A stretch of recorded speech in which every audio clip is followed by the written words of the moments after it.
sí, sí.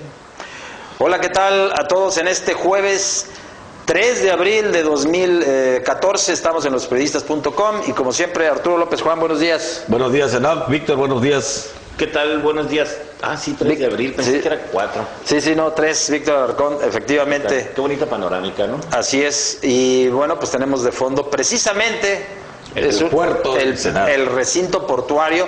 Esta imagen que, bueno, a partir del 1995 comenzó a cambiar y en 2 años se transformó en lo que hoy vemos, ¿no? Entre 95 y 97 fue el que cambió, y precisamente iniciamos esta transmisión comentando, bueno, como un punto, lo que ocurrió en la Administración Portuaria Integral, no solo de Ensenada, sino de todo el país. La SCT, la Secretaría de Comunicaciones y Transportes, a través de su titular, dio a conocer en un comunicado que se iban a renovar todas las direcciones de las APIs en México. Por cuestiones de seguridad se crean estas unidades de la naval para la vigilancia, y también que marinos estarían a cargo o al frente de las direcciones de las API. En Ensenada fue la excepción, ¿no? Sí, nombraron a Héctor Gonzalo Irineo Bautista. Así es.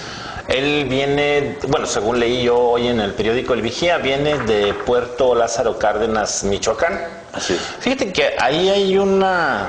Bueno, manejaba el periódico, no sé si fue La Nota o El Mosquito, que viene de ser administrador de la API en Michoacán, y que su carácter de excepción por ser un civil y no un marino, tal cual lo anunció el secretario Gerardo Ruiz Esparza de Comunicaciones y Transportes, es porque él tiene cercanía con el presidente Enrique Peña Nieto. Pero aquí hay un contrasentido. Sí, como lo expliqué,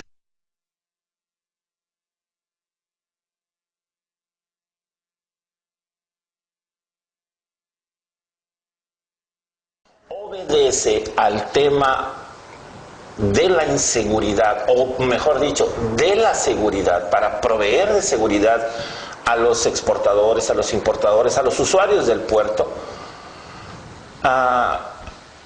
Ese tema es más candente en Lázaro Cárdenas, Michoacán, donde estaba el hoy administrador, el nuevo administrador que está aquí en Ensenada. Esa es una paradoja. Así es, ¿verdad? Bueno, yo creo que no sabemos bien a bien cuál es la intención de este cambio tan radical en todo el país, porque para dar seguridad a los puertos no necesitas poner un administrador militar, ¿no?, o naval en el puerto. Son dos cosas bien distintas, porque las funciones de la Administración Portuaria Integral tienen como finalidad el desarrollo, ¿no?, comercial, ¿no?, en infraestructura de los puertos, la venta internacional de los servicios nacional e internacional, y la operación de la carga y descarga del comercio marítimo internacional, que son cosas muy distintas de brindarles seguridad. Yo no sé qué va a hacer, a lo mejor ya en Ensenada no es así, pero en el resto del país, un militar naval al frente del puerto, cuando su función, su formación, su vocación es para un fin bien distinto. Yo creo que no está muy bien explicado, o hay algo que no se está diciendo en este movimiento, porque no resulta lógico. Mira, las administraciones portuarias integrales nacen en el sexenio de Ernesto Zedillo Ponce de León, y en Ensenada tuvimos el privilegio de tener a Pablo Medina como director de la API de Ensenada. Las API son como paraestatales, que también con recursos que genera el propio puerto es como pues se mantienen, y con recursos propios, eso que está usted viendo aquí en la televisión, con recursos propios se construye el andador turístico, el jardín ventana al mar, el asta bandera monumental, se concesiona la terminal de cruceros, y esto le da un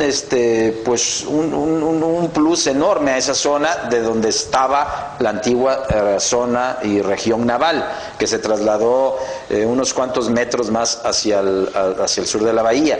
Entonces, Creo que esa gestión durante de la API, durante Pablo Medina y la administración de Ernesto Zedillo, se pudo hacer eso de puerto ciudad, que realmente tuviéramos, creo que esas obras permitieron al fin que Ensenada de veras tuviera la sensación de vivirse en un puerto.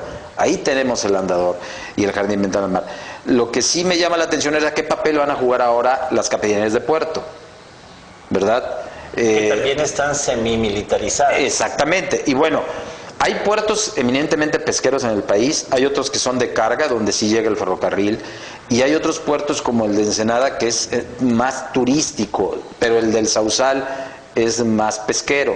Entonces, y aparte hay proyectos importantes.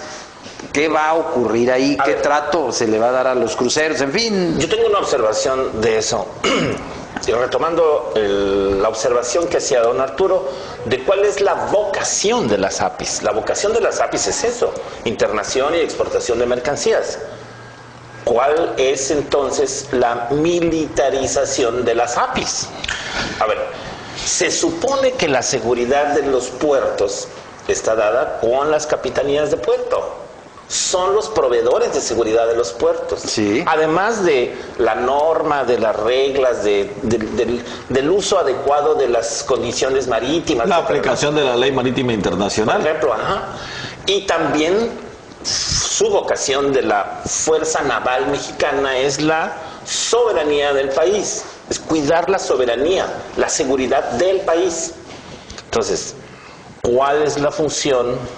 No es el caso de Ensenada, quizás no sea una pregunta que nosotros debamos hacernos, pero sí seguramente se las están haciendo en los otros puertos del país, donde un militar asume la administración de las APIs. Esta noticia fue tan sorpresiva que al ver el comportamiento o cómo trascendió en los medios, hay cierta sorpresa e incertidumbre y no hay mucha capacidad de reacción, ¿no?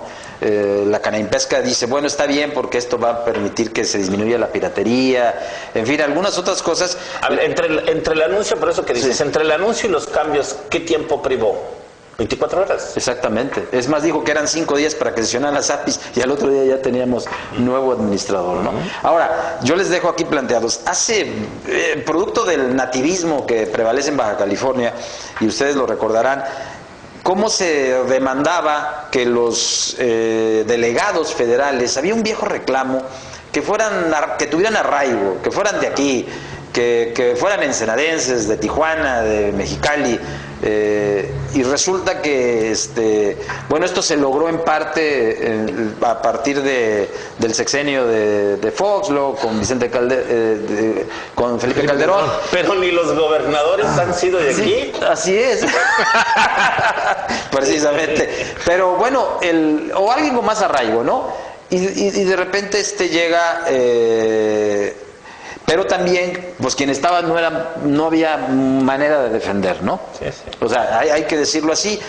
Quien había llegado ahí, Sonia Blanquet López, que en lo personal no tenemos nada contra esta ahora exfuncionaria, pues es de que, pues la forma en que fue designada por cuestiones de cuestión política, ahí la tenemos en pantalla, empezó a tener problemas con los armadores de pesca deportiva, con los pescadores ribereños, en fin, y creo que ella también pues la tomó así de sorpresa, ¿no? Cargó con una losa que no era de ella, ¿no? Sí, efectivamente, eso hay que decirlo, y pues nos llama la atención que pues ya hubo movimiento en todo el país. En el caso de Ensenada, bueno, pues vamos a esperar qué es lo que ocurre, qué papel asume la Capitanía de Puerto, porque pues ya vemos ahí como que muchos generales, ¿no, Arturo? Ahí como que... Bueno, la verdad es que a mí sí me preocupa, porque de hecho el caso de que tengamos un director civil tampoco implica que va a mandar, porque sobre los militares, donde hay militares, pocas veces hay el derecho de pataleo, como dijera el clásico, ¿no? Pero hay una excepción, sí. hay una excepción. La SCT anuncia también, Ruiz Esparza, anuncia que la SCT sigue siendo el órgano rector de las APIs. Bueno, yo no discuto eso, pero el militar es militar y es muy difícil que esté subordinado a otro tipo de autoridad. Sí, lo hemos visto en las secretarías de seguridad. Se guardan las formas, se guardan las formas, ¿no? Los militares siempre dicen que están subordinados al gobernador, ¿no? Sí. Y se le cuadran. Pero la realidad es que donde gobierna militar, los civiles están en segundo lugar. A ver, Cuauhtémoc, ven acá, me acuerdo, ¿no? Por ejemplo. ¿No? Remember, ¿no? O sea, sí, tienen esas expresiones, ¿no? Cardona, ven acá. Sí, Cardona, o sea, se dan el lujo de hacer eso, ¿no? O sea, pues vamos a esperar. Lo cierto es que sí advierto que la reacción fue muy reservada, muy conservadora de las autoridades locales y municipales. Y los usuarios del puerto sí, también. como que están esperando a ver qué pasa. Y me llama la atención que a nivel nacional los famosos quienes encabezan a los grupos políticos dentro del Congreso y las cámaras poco hayan reaccionado al respecto, ¿no? Como que tenemos políticos que de materia portuaria no saben mucho, ¿verdad? Andan un poquito más en el cemento y no tanto en la mar, ¿no? O sea, hay como que mucha disciplina en cuanto a la decisión, se está justificando que por cuestiones de seguridad nacional. No sé qué tanto impacta esto con la gestión que el alcalde esta semana hizo en la Ciudad de México con el diputado encargado de la Comisión de la Defensa Nacional sobre el Ciprés, ¿no?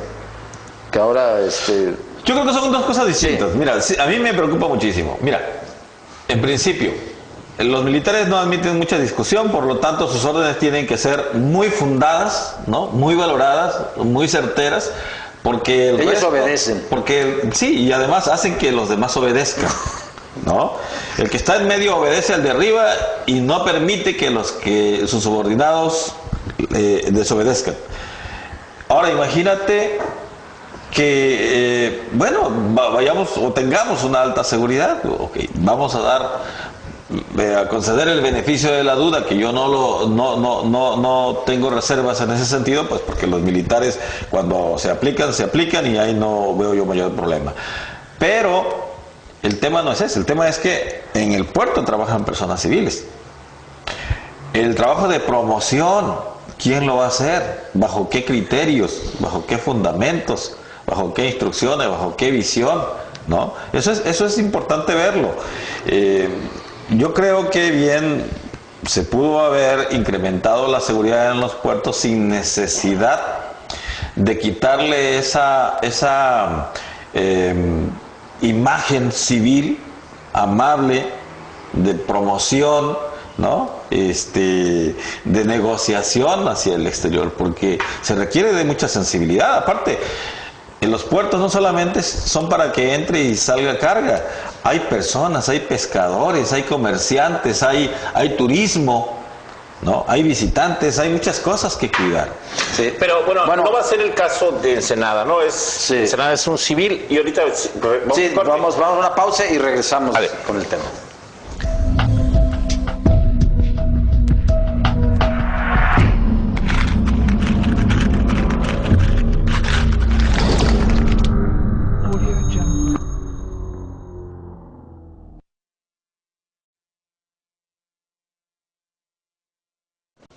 Así. Gracias por estar con nosotros en losperiodistas.com. También nos pueden ver en el canal de Varivisión, el número 8 de Varivisión. ¿Qué días? Son repeticiones. Bueno, durante todo el día. Así. Para que no se aburran. Pues estábamos en el tema de los cambios en las administraciones portuarias integrales. Si bien con la intención, yo no creo que no hay espacio para pensar otra cosa que los marinos al frente de las APIs es para cuestiones de seguridad, para ponerle alto no solo al crimen organizado en asuntos de narcotráfico. En puertos del sur, no recuerdo si en Lázaro Cárdenas, pero sí en puertos del sur, donde se hacen los mayores decomisos de metanfetaminas. Sí. También hay, que son, ¿cómo les llamas? Precursores para la elaboración de droga sintética. También hay decomisos. Piratería. Tienen detenidas millones de toneladas de hierro, de fierro. Sí. Porque hay minas donde también está el crimen organizado secuestrando a mineros, secuestrándoles sus exportaciones a China, que es el principal comprador de fierro en el mundo. Y de piratería. El principal productor de acero del mundo, el que pone el precio del acero. Bueno, y entonces no solo son, insisto, asuntos de narcotráfico, sino también de comercio internacional. Si hoy son los mineros, no dudemos que cualquier rato agarren o se acerquen a los trigueros y a los algodoneros y X que utilizan los puertos.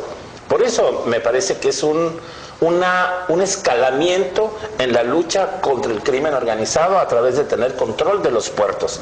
Sí son entrada y salida de mercancías. Yo hago una... Con 26 países tienen Ensenada relación.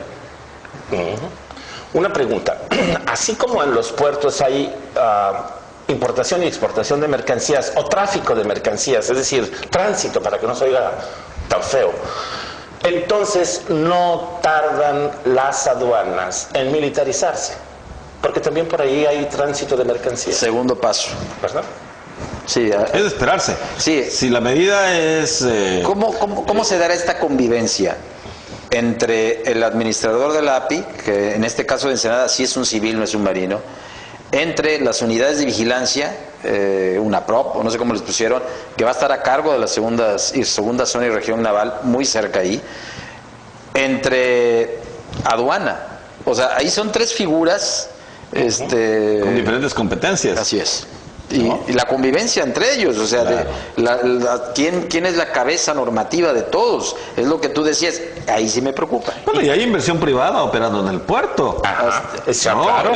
La terminal de cruceros turísticos en este caso y en otros puertos del país, pues son inversiones privadas. Exacto.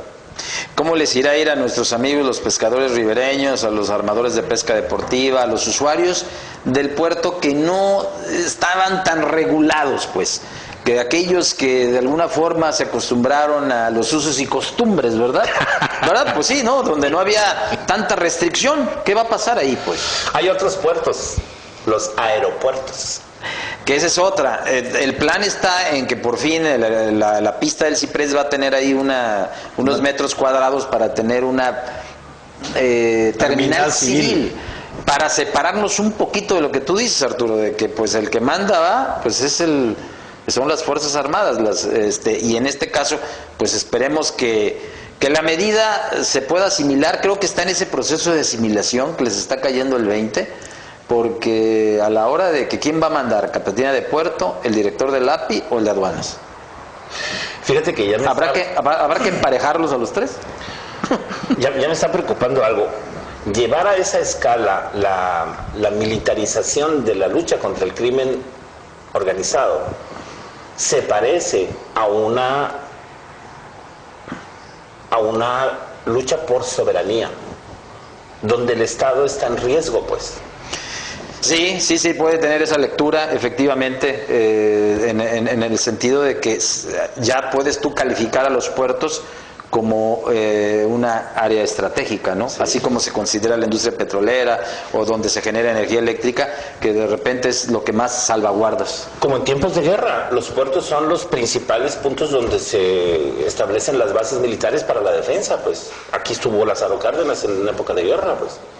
Hay que aclararle a los televidentes y a los navegantes de las redes sociales que nos vean por internet, que, bueno, estamos platicando ahorita de lo que sabemos, ¿no? Sí. De lo que se ha informado, porque sí se requiere de una explicación más amplia, ¿no? No sé, probablemente interinstitucionalmente ya están de acuerdo, ya están no divididas las competencias, porque las competencias de antemano están divididas, pero ya están acordadas, ¿no? De qué manera se van a aplicar las competencias, que hace rato se hablaba, Capitanía de Puerto, la aduana marítima, ¿no? El propio puerto como ente privado, porque es un ente entre público y privado. Y más las empresas instaladas ahí. Los privados que están instalados y las propias fuerzas navales. Porque de otra manera, pues vamos a estar generando confusión, ¿no? O se va a estar generando confusión si esto no se explica adecuadamente. Y por la otra parte, sí hay que reconocer, porque yo no quisiera ser tan radical en el análisis, que algo se tiene que hacer. Bueno, estamos demandando de que se acabe el contrabando, de que se acabe la corrupción y todo eso. Algo tiene que hacer el gobierno. Entonces, bueno, de entrada, yo creo que debemos darnos también un espacio para esperar cuál es el resultado y cuál es la forma en cómo se van a operar estos cambios. Nosotros estamos especulando que puede seguir la aduana, que pueden seguir los aeropuertos, que si esta medida es congruente con una intención, pues resulta lógico esperar que lo otro ocurra, porque si no, pues a lo mejor estamos cojos en la medida, ¿no?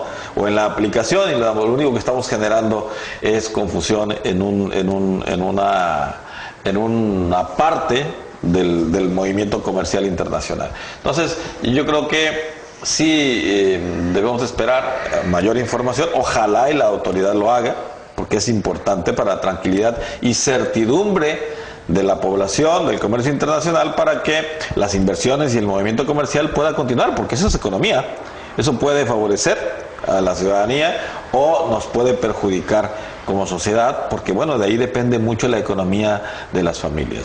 Sí, bueno, pues efectivamente son las primeras percepciones las que aquí estamos manifestando. Lo cierto es de que el argumento general es que es por cuestiones de seguridad. Aquí pusieron a un civil que viene de Lázaro Cárdenas, un puerto que bueno ha estado sometido bajo sospecha, ¿no? Y pues esperar que todo transcurra, porque tenemos una terminal de cruceros también, ¿no?, que tiene sus restricciones propias, ¿no? No todos podemos entrar, la empresa concesionada tiene sus filtros, no sabemos si se mantendrán o no. Lo cierto es que el sector empresarial, debido a esta dinámica de relación internacional,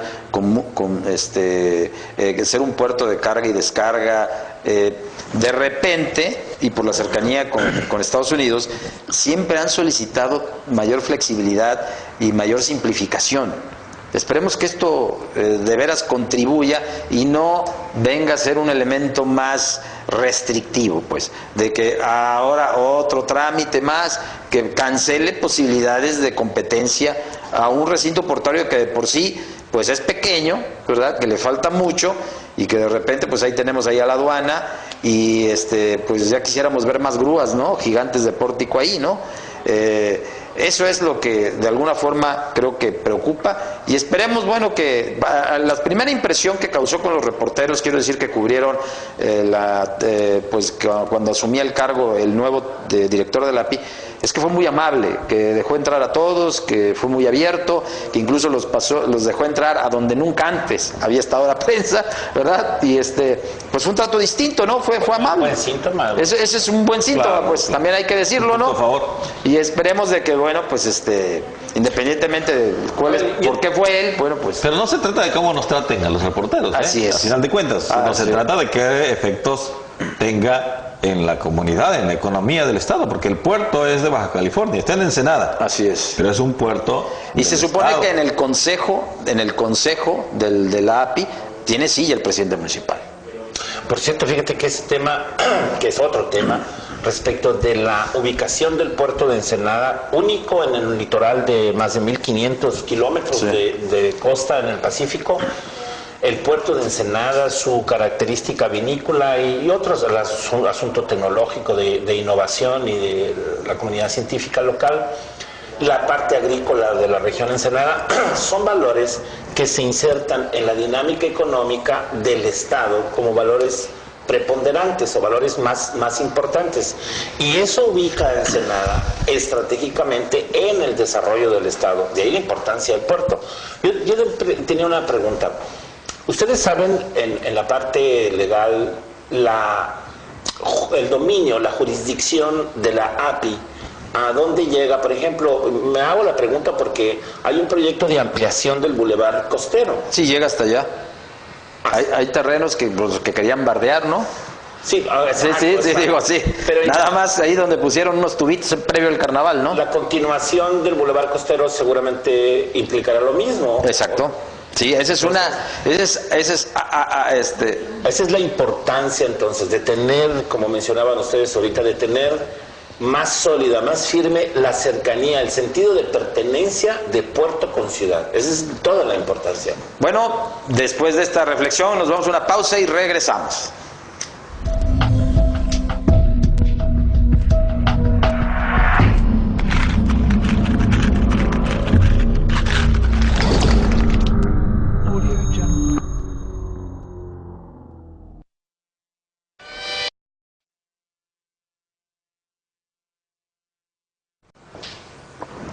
Seguimos en losperiodistas.com. Creo que tengo reformitis, me siento un poquito mal. ¿Sí? ¿Por qué?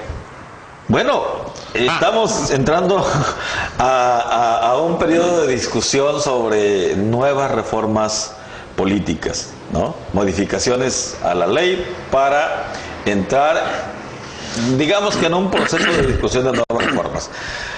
Los diputados, en principio, tienen la necesidad y la obligación de alinear, desde luego, la ley electoral a la ley nacional, eso es entendible. Pero bueno, hemos padecido a lo largo de los últimos años cualquier cantidad de reformas a las leyes electorales en el país y en el Estado.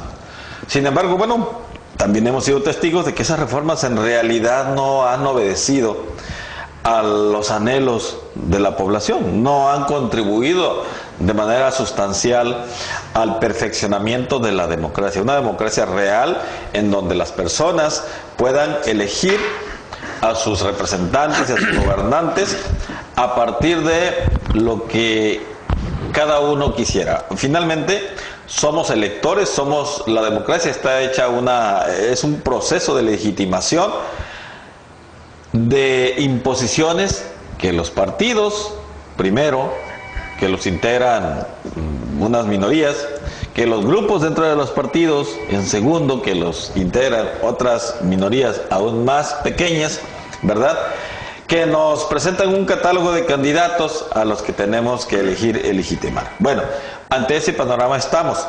¿Qué es lo que podemos esperar? ¿No? Bueno, aquí quiero pues señalar que nuestra democracia representativa pues a últimas fechas ha provocado muchos desencantos. La transición democrática del país ha sido lenta y este paso de tortuga que lleva pues acabó con las expectativas de que teniendo una elección transparente, urnas transparentes, boletas electorales infalsificables, tinta indeleble y todos los candados que cuestan mucho dinero, pensábamos que teniendo un órgano electoral y una organización de los comicios que pudiera auditarse completamente, eso nos iba a permitir integrar mejor nuestros órganos de gobierno. Es una democracia costosa. Pero de repente pues ahora nos preguntamos si realmente las reformas electorales una vez más van a ayudarnos a salir de todos nuestros problemas y rezagos. Hay quienes incluso, hay consejeros electorales que se oponían a la creación del Instituto Nacional Electoral y que desbarataran el IFE. En este caso, Víctor, con tu experiencia en órganos electorales y de lo que nos ha tocado vivir también a nivel distrital, pues decir que hay cosas que se oyen bien bonitas, ¿no? O sea, nos fuimos educados en el sufragio efectivo, no reelección, ¿va? Los mexicanos. ¿Con coma o con punto? Bueno, ya hay que quitársela, ¿no? Ya y resulta que ahora nos endulzan el oído con muchas iniciativas que suenan tan bonito como el voto de los mexicanos en el extranjero, ¿verdad? Y que de repente si nos ponemos a revisar qué tan exitoso fue eso y cuánto nos costó, yo creo que ya nadie lo presume, ya nadie dice nada y ni siquiera revisan los números porque vamos a salir mal. O sea, eso fue una idea que se escuchó bonito, que los mexicanos en el extranjero tengan derecho a votar.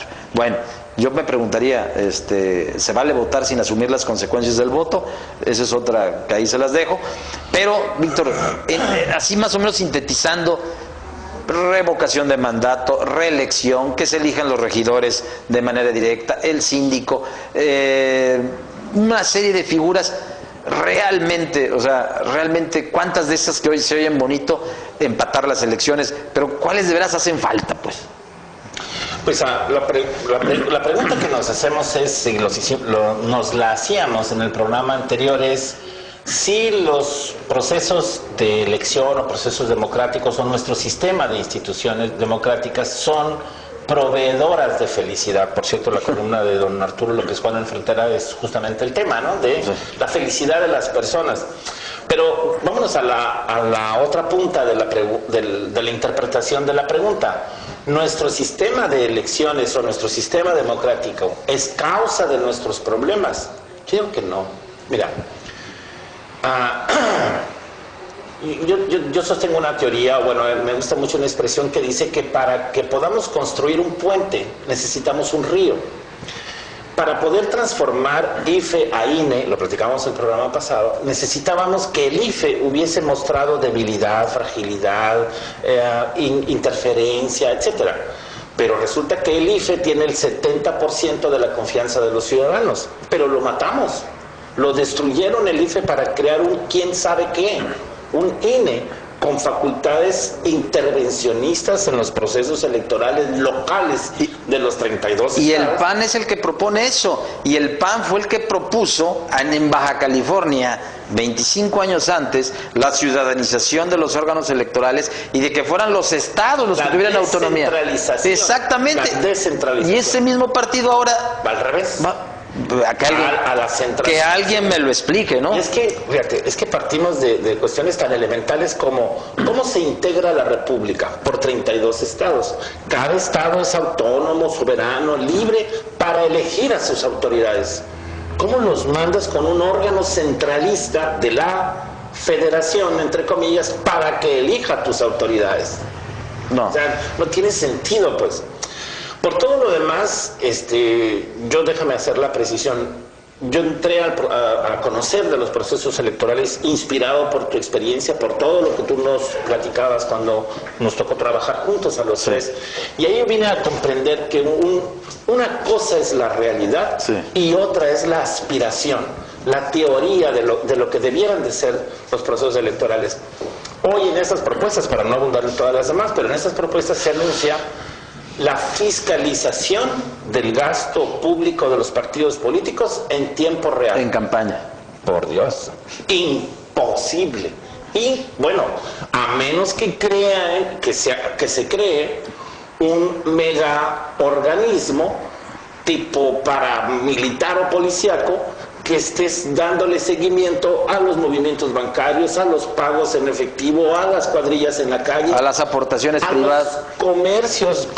¿Cómo cuentas las gorras que se reparten? Pues, es decir, me tocó ver, por citar un ejemplo de 1 millón que sucede en una campaña. Mira, tan simple como esto.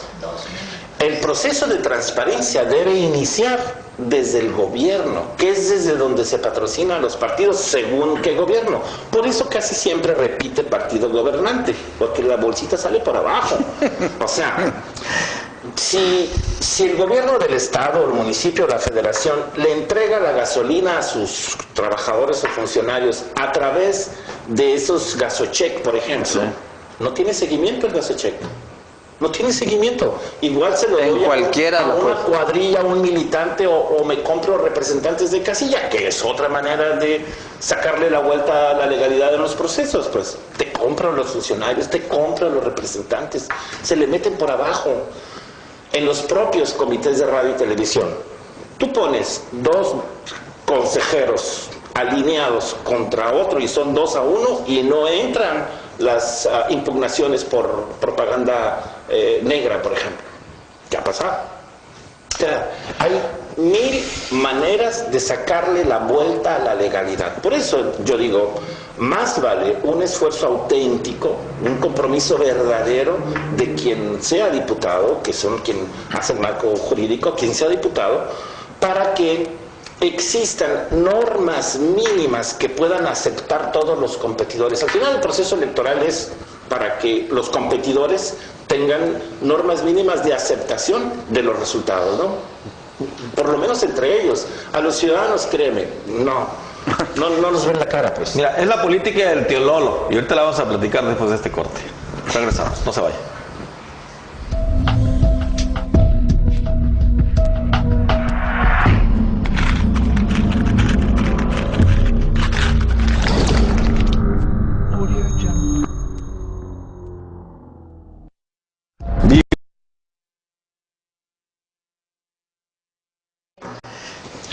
Continuamos en losperiodistas.com. No olvide vernos en Ensenada TV, en Varivisión por el canal 8, o busque nuestras repeticiones en YouTube. A ver, por ahí andamos Víctor navegando. tiene datos. Víctor. En Ensenada TV puede ver la repetición o recomendar la retransmisión. Pásenle un Twitter, un Facebook a sus amigos, díganle que pueden criticar libremente a don Arturo y a Enoch por martes y jueves de 11 a 12. Le hace así al... Miércoles y viernes también de 10 a 11 por Ensenada TV. No importa que nos critique, usted póngale que le gusta y así no pasa nada. No hay problema, no hay problema. Bien, pues no sé si se acuerdan del perro que se andaba buscando la cola y nunca se la encontraba. Pues nuestra democracia se parece al perro dando vueltas buscándose la cola, porque nunca encontramos la solución a nuestros problemas de democracia. Miren, ahorita hay diputados que incrementar el número de distritos. De distritos. Eso significa pues incrementar el número de legisladores, ¿no? Sí, a 30. A 30. Así es, ¿verdad? Imagínense los problemas que tenemos en Baja California con 25 legisladores, ¿no? De los cuales, pues alrededor del 20% son de representación proporcional, es decir, no los elegimos de manera directa, sino son resultado de aquellos que perdieron, ¿no? La democracia indirecta se llama. Así es. Bien. El tedio, ¿no? De la ciudadanía, el desaliento, y bueno, lo que generamos es una situación de falta de votantes, ¿no? De abstencionismo, que es lo que estamos padeciendo. Creo que hay muchísimas cosas, hay otras cuestiones que habría que ver, como el tema de la reelección y la cuestión de la elección de los regidores y síndicos por circunscripción, ¿no? O por áreas, ¿no? De manera independiente y no por planilla como ocurre ahora, que van enganchados de la candidatura de los alcaldes y finalmente resultan ganadores de la lotería sin comprar boleto, ¿no? Sí, aquí también nos pueden vender la agradable idea de que se va a hacer una reforma electoral en que podrá por fin establecerse la revocación de mandato.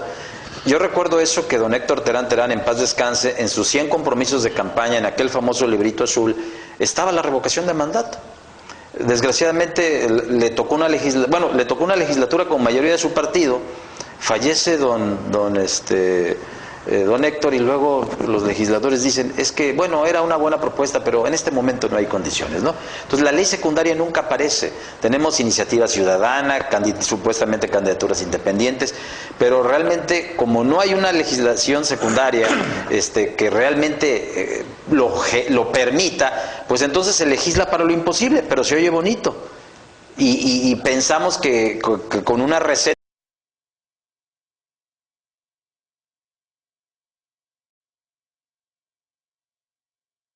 se oye bonito. Y pensamos que con una receta electoral cada 3 años vamos a salir adelante. Creo que sí tenemos que hacer algo. Hablar de elegir a los regidores por demarcación electoral suena bonito, pero logísticamente va a ser muy caro. Vas a multiplicar el número de candidatos en la calle, va a ser más difícil. O la legislación electoral, el sistema electoral, lo que hay que modernizar es el sistema de partidos y el sistema político en su conjunto. Necesitamos una ley de partidos, necesitamos algo más allá de vanguardia, para que entonces sí hablar de segunda vuelta electoral, de reelección, de revocación de mandato y de todas esas...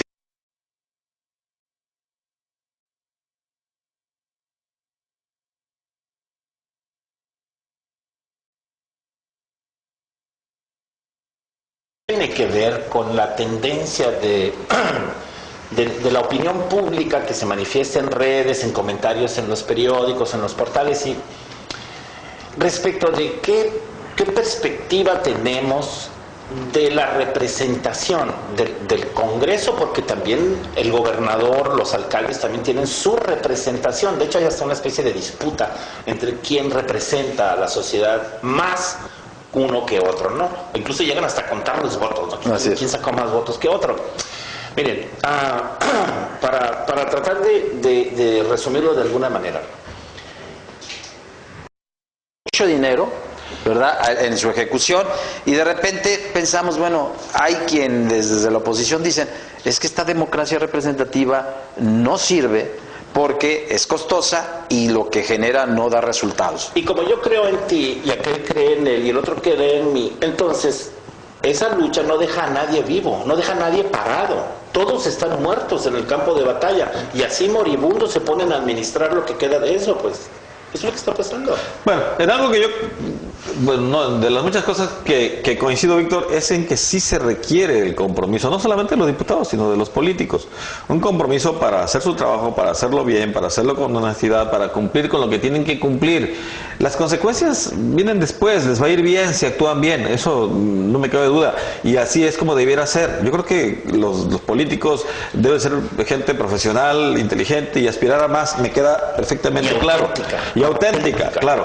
Pero, pues, que hagan su trabajo. No tenemos que andar buscando órganos extras de observación y de fiscalización, claro, cuando per se debiera haber honestidad, transparencia y eficiencia en el funcionamiento de la Cámara de Diputados y de los propios gobiernos. Pues lástima, Margarito, porque ya se nos acabó el tiempo. Es solamente pues establecer que ojalá no prevalezca la simulación, que la mesa técnica de la reforma política, donde van a intervenir académicos, empresarios, partidos políticos, los propios diputados y organizaciones civiles, no se conviertan en actos de simulación y bajo la mesa ya tengan una reforma hecha con ocurrencias para que un diputado se quiera colgar el milagrito, que ni siquiera fue funcionario de casilla y que nunca ha contado las boletas y que pues se oye muy bonito, ¿no? Se oye bonito decir regidores por demarcación, pero yo creo que deben de estar considerando también cosas un poquito más importantes. Hay reformas que se hacen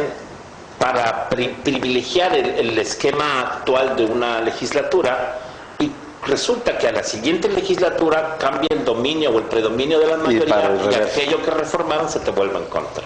Exacto. Muy bien. Pues bueno, Arturo, nos vamos. Losperiodistas.com el próximo martes a las 11 de la mañana por Ensenada TV, Barivisión, Canal 8 y síganos por favor por las redes sociales. Esta es la señal de Ensenada TV.